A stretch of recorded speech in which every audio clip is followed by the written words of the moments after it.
Hello，大家好，我是小颖，我们又见面啦。那在上一个中国旅游 tips 的影片呢，就收到很多朋友关于中国电话号码这一块的疑问，所以今天呢，我就总结了这些疑问，希望可以帮到大家。那在影片的最后呢，我有准备了好看给大家，记得留守到最后。废话不多说，我们马上进入中国电话号码的 Q&A。没有中国电话号码可以用高德地图或者是导航百度吗？中国是用不到 Google Map 的，是用高德地图跟百度地图，会比较推荐用高德地图，原因是因为它比较便宜，可以同时在很多个平台上叫到车。最重要的是它的便利性很高，司机只是需要跟着那个目的地去走就可以了，中间可以省略掉很多不必要的沟通。如果不用中国电话号码的话，就会有很多的功能限制。有了中国的电话号码，叫车啊、留言等等的完整功能都可以用到。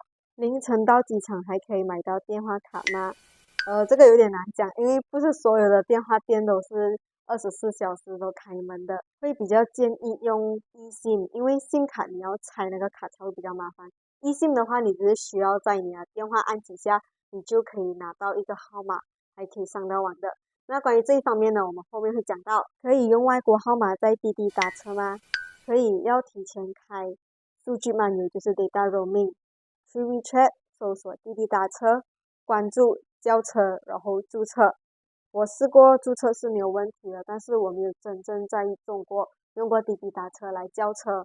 我还是觉得有中国号码的话会更安静，因为外国号码在中国是做不到 OTP 的验证。打车给钱用什么比较好？因为司机大部分他们收现金过后都是很难找散的钱给我们，而且中国90%以上都是用支付宝跟 WeChat Pay 来做线上支付，会比较建议用支付宝，因为只需要 passport 认证就可以用了。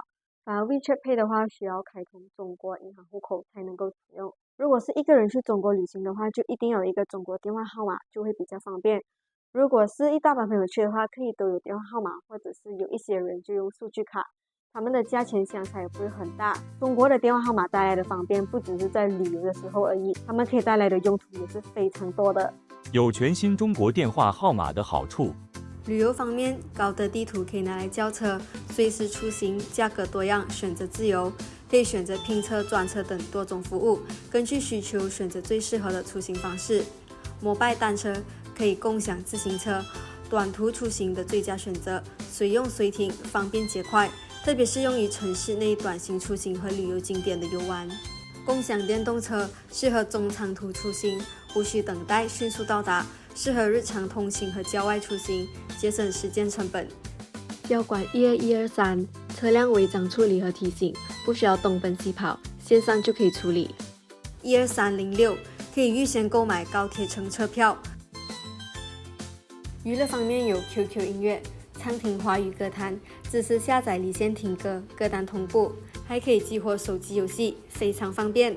爱奇艺、腾讯视频、海量影视剧集，随时追剧，提供高清画质，极速下载，还能享受 VIP 特权。哔哩哔哩免费观看正版动漫和电视剧。微信读书，海量图书，支持书籍分享，读书笔记，提升阅读经验。奇猫免费小说，热门小说随心阅读，尽享追书的乐趣。提供夜间模式，可以保护眼睛。银行和政务方面有手机号码证明身份，这样子开银行户口就会更加的轻松便捷，还可以进行手机银行绑定，方便管理账户，实时掌握资金的动态。内地服务的话，可以预约办理，无需等待，轻松搞定。可以通过手机号码进行社保查询、公积金查询以及各类的政务办理。医疗方面，比如讲北京大学深圳医院可以在线挂号预约和缴费，省去排队的烦恼，可以查询检验结果、预约医生，还能够享受在线咨询服务。中国应用程序方面，可以拿来开通购物账户，比如讲京东和淘宝。商务服务方面，可以查询和登记服务。生活服务方面，可以通过手机号获取快递的通知。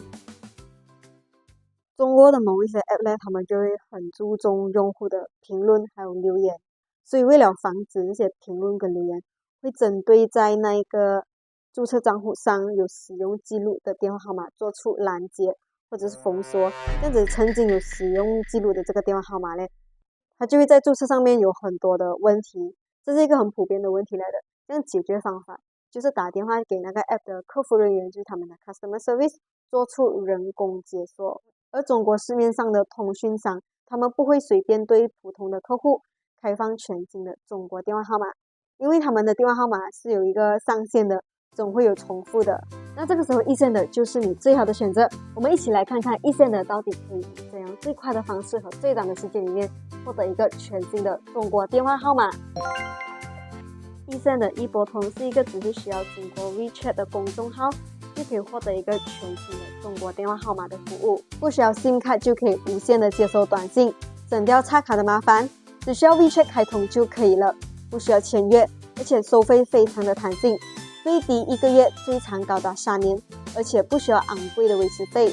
海外用户可以免费试用7天，如果需要通话和 data， 只是需要去 WeChat 登记去eSIM就可以了。我知道讲到这里大家都会有一个疑问，就是这个 data 能不能够上到 Facebook、Instagram、YouTube、WhatsApp 等等的，所以我已经想好这个问题了。我找来了我在中国读书的朋友帮我做了这一个测试，它是可以上到的，所以后面我会跟大家讲怎样去一步一步的去操作。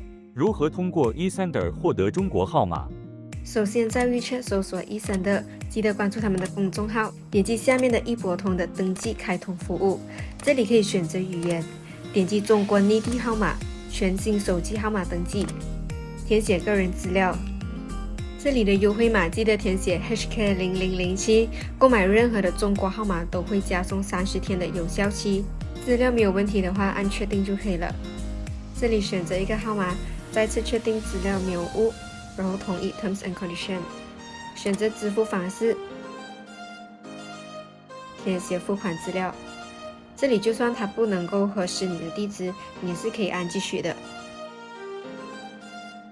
这个号码主要是用来收验证码的，好像比如讲饿了么、美团还有大众点评，他们都是需要验证码来验证的。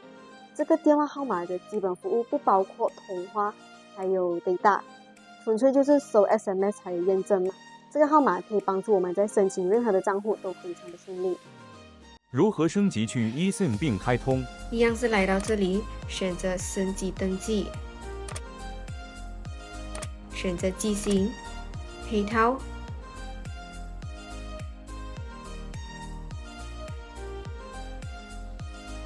填写验证码并确定，填写 email 过后再选一个号码，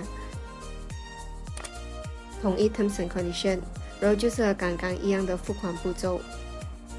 接下来是实名认证，打开在 WeChat 会收到eSend的这个 link， 来到手机号码验证。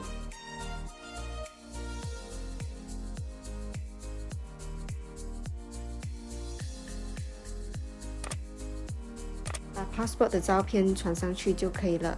另外会收到一个 QR code 和一个 confirmation code， 是用来激活这个 eSIM 的。去 settings 找 mobile service， 然后 add eSIM， 这里就 scan 刚刚收到的那一个 QR code。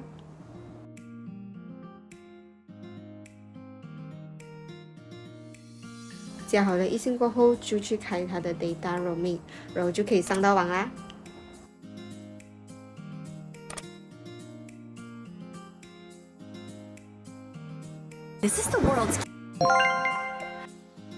如果你是很常待在中国，或者是讲在那里读书和做工的话，那3年的配套是最划算的。记得用我的优惠码 HK0007， 购买任何的中国电话号码就会另外再加送30天的有效期。无论你是计划短途旅行或者是长时间探索，他们家的eSIM旅游配套都可以满足你的需求，包括通话和 data 的套餐有3天、5天和7天的选择。没有通话的eSIM旅游配套价格比有通话的便宜了10块港币。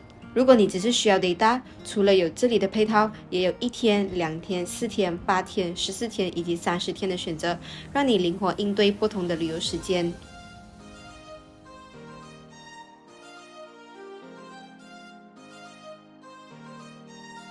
大家可以在旅行前7天就开始注册需要用到的 App， 有些是需要3到5个工作天才可以完成人工审核。好啦，有了eSend要获取一个全新的中国电话号码，就是这样简单。欢迎你分享我的影片给你即将要去中国玩的朋友，并 subscribe 我，还有 like 我的影片。谢谢你们，我们下个影片再见。